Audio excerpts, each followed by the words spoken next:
In my first case, I don't remember that there were incidents of sexual violence or assault or rape. But what struck me is how vulnerable women were during the course of that case, because in these ethnic conflicts, what would happen is that the security forces, normally dominated by one ethnic group, would storm into a particular site or village, and they would round up the young men and cart them off. Or sometimes there would be incidents of shooting in the presence of the women and the children and the old men.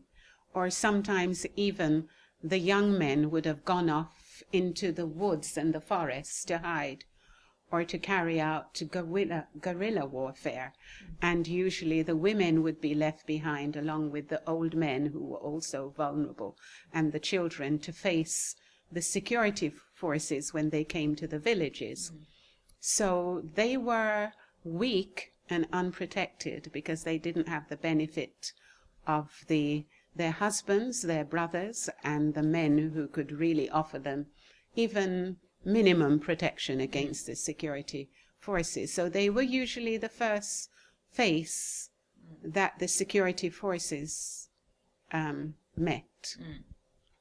But in my second case, my second major case, Milutinovic, which was most of the crime scenes were in Kosovo, and there were instances of rape there. And I learned of cultural differences in how rape victims respond. In Europe, probably, I think, in terms of how the witness comports herself in the witness box, there's a more, I would say, subdued and passive response.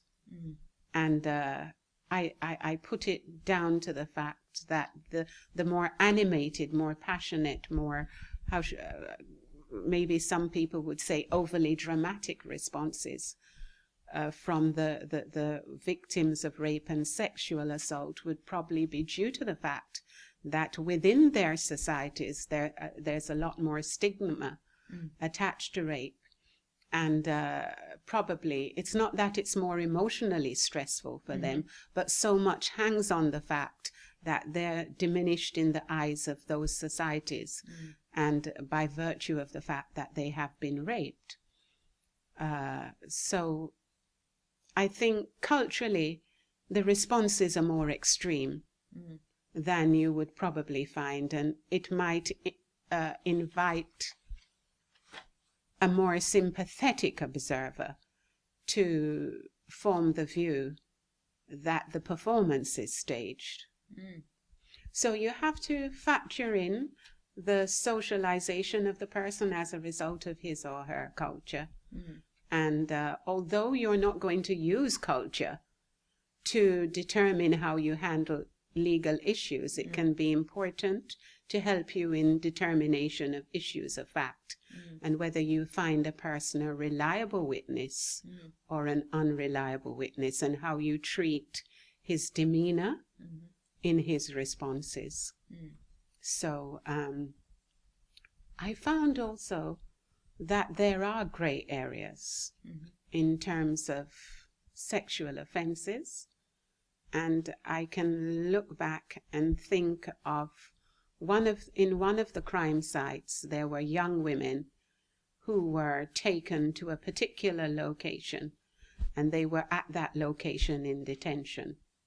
But members of the security forces would come, usually in the late evening, and take them away one by one to another location, I believe a room if my memory serves me right.